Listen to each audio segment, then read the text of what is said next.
Henrik Jasmine Marley and I have put together a presentation focusing on human rights violations, specifically in human exhibits at German zoos.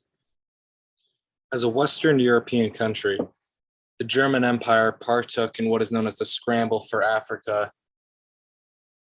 used to describe practically the colonization of the continent of Africa by its European colonizers. And coloniz- colonialism reached its height around the years of 1870 to 1914 with the advancement in industry, yet was halted around the beginning of World War One. German colonization included the modern-day countries of Namibia, Burundi, Tanzania, Rwanda, and more, which increased people's curiosity for foreigners and led to the engagement of human exhibitions. Other victims of colonization also included people from Asia, Native Americans, and even Eskimos also exhibited. Although there were human exhibitions as early as the 16th century, they boomed with a gain in popularity and a rise in revenue for large-scale regional shows. This is a photo of Karl Hagenbeck, who arguably made exhibiting humans a paradigm in Germany due to his success in the business. Hagenbeck was well known for his humane treatment of his circus animals, including his opening of open-air zoos. However, with the decline in the animal trade in the 1870s, or a profound boredom in it, Hagenbeck extended it to human exhibitions in which were known as ethnographical shows. In original human exhibits, many Africans would die of measles, smallpox, and tuberculosis, as well as other diseases, while traveling to or while in Europe. Hagenbeck eventually made vaccination mandatory in these enclosures. This article on Hagenbeck's exhibits describes the authenticity and realistic nature of his original exhibits in a positive light and explains why he would include a variety of people such as ivory carvers or others who had a certain skill set used wherever the specific tribe originated, although he did have a variety of exhibits where performance was only for humor. The term Volkerschau became common in the 19th century and denoted the exhibition of members of particular ethnic groups. Hagenbeck organized the first Volkerschau in 1874, known as the Laplander Expedition. Those exhibited would receive a very small portion of the earnings and also had access to medical aid and food. This could sometimes seem as a better alternative to living in a country being exploited or murdered through methods such as starvation, which Germany had been doing to its colonized countries in Africa. It is estimated that there were as many as 400 Volkerschau in Germany from the foundation of the empire until the 1930s. Among these, over 100 of them were organized by Hagenbeck himself. Many organizers of these exhibits generally followed a three-step criteria to ensure a successful exhibit. These included cliches, which displayed the people exhibited in a way that aligned itself with already common stereotypes of the public, and also authenticity, which exhibits people in a way that kind of related the stereotypes to everyday lives of Germans, such as exhibiting them in groups of families, which was done to help European viewers compare the known to the unknown. And lastly, the unexpected, which was done in aims to captivate the audience and to help each show really stand out.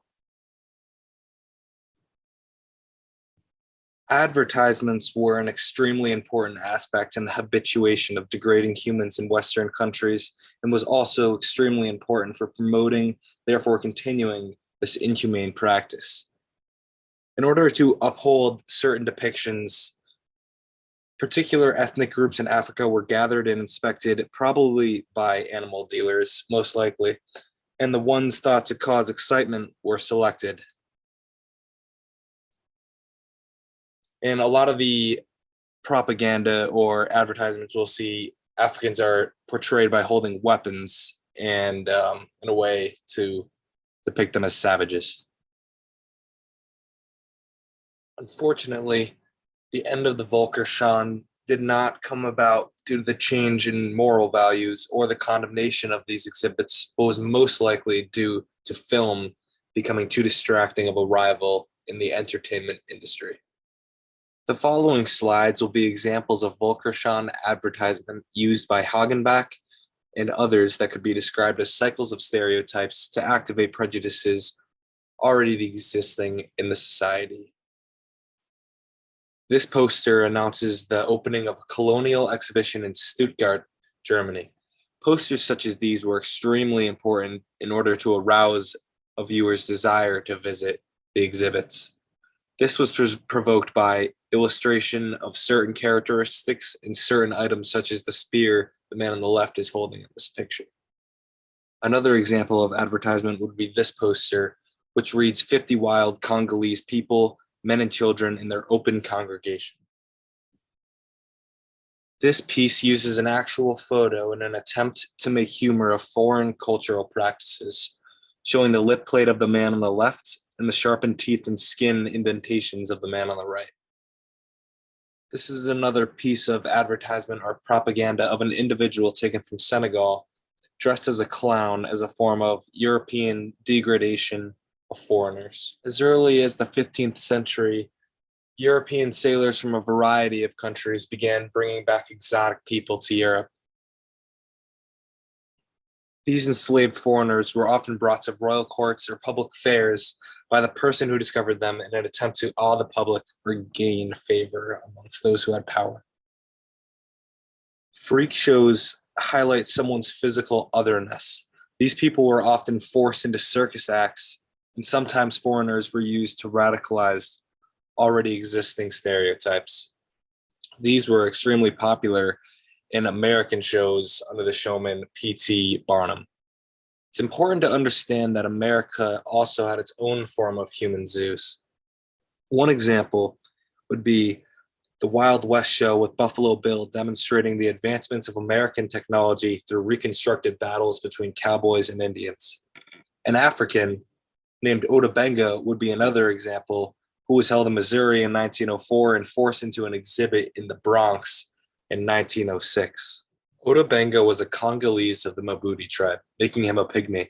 His sharpened teeth and short stature made him a target for exhibitionists. Karl Hagenbeck's Volkerschan were not technically violating human rights at the time.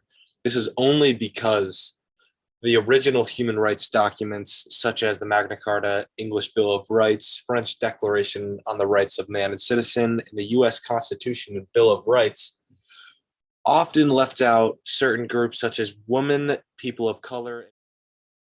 Although it is upsetting that it took something as severe as the Holocaust, the UN Charter was drafted in 1945, which included all people in its rights. This is evident in Articles 1 and 7 with the wording, all human beings and all are equal. Other articles that apply include the third, which mentions the right to liberty, which has been stripped from those in human exhibits. Also, Article 4, which mentions the prohibition of servitude in all their forms, which includes entertainment. And lastly, Article 5 mentions degrading treatment, which is extremely evident through advertisement and the exhibits themselves. Thank you for watching this presentation on human rights violations and human exhibits. This is the works cited.